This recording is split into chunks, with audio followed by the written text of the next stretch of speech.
Seven könüllerin hay haraysan, sen bana Tanrının şirin paysan.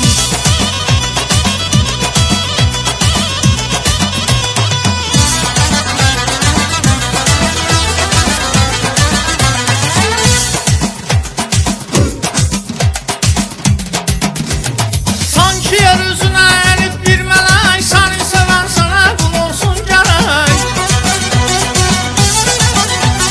Gözeller güzel yaradı felek. Seven könüllerin hay haraysan,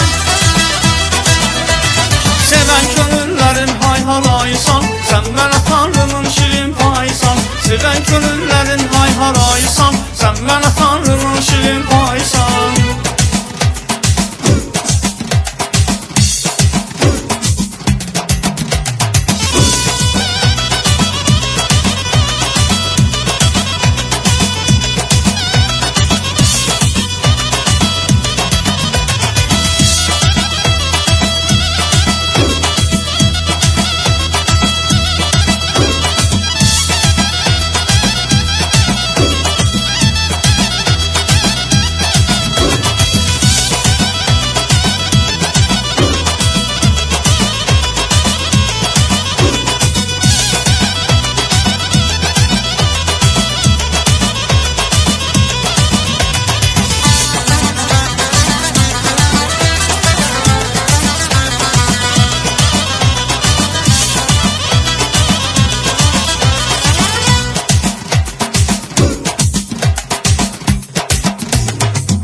Ruslan könüllerde taxt qura, bir masal pərisi yanında dura.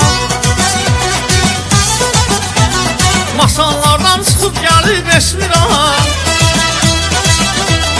masallardan çıxıb gəlib Esmira.